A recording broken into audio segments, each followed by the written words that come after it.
Hey everybody, what's going on? Frankie Love coming at you today. Today we're going to talk about Smackdown for October 9th. Now, just think about what went on the pay-per-view this past Sunday. The match that was supposed to close the show ended up opening the show, and we got a new champion. That's right, The Undertaker. Anyway, SmackDown's going to open up with Teddy Long in the ring discussing the upcoming Bragging Rights pay-per-view. Teddy says that John Cena is welcome to come to SmackDown if he doesn't win the Iron Man match against Randy Orton. Whoopity-doo, like he was really going to go to ECW. So CM Punk comes out and tells Long not to focus on Cena, but to focus on him. He complains that he has to wrestle Batista later on in the evening, and he demands a rematch against The Undertaker tonight, and he wants Scott Armstrong to be the referee.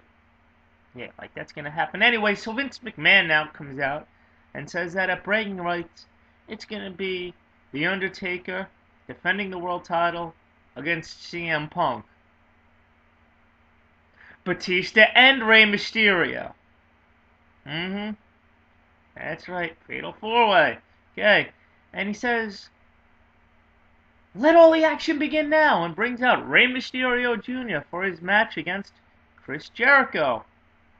619, top rope splash, Jericho gets beat.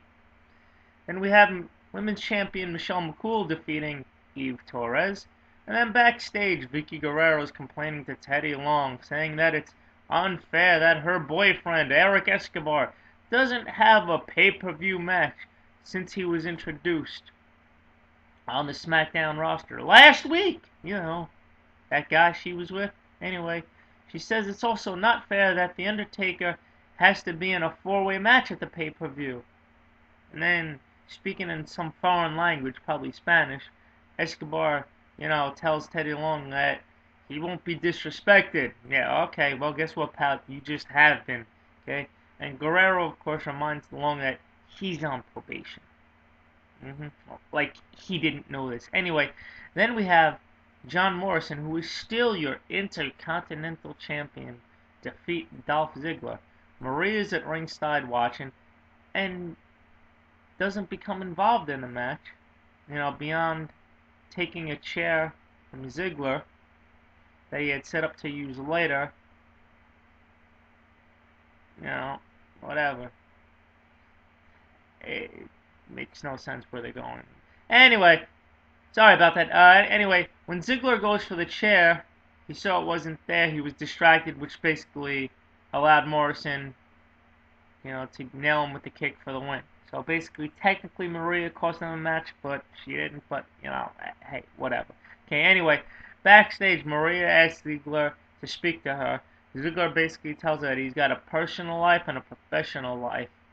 He tells her that he sees big things in his future, but she isn't one of them, and he takes off. And of course, this leads her to start to cry. What a shame. Anyway, then we have Drew McIntyre and Kane defeat R-Truth and Matt Hardy when McIntyre pins Hardy with a double underhook DDT. Kind of like what he used on R-Truth at the pay-per-view.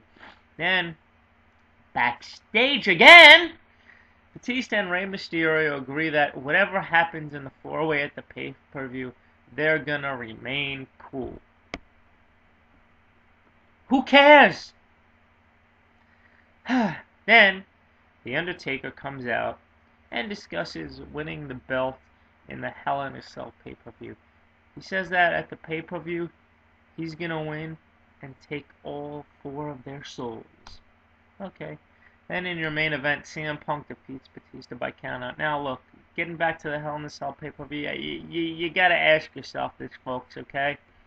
It's a Hell in a Cell pay-per-view. 3 Hell in a Cell matches. Did you see any blood if you watched it? No.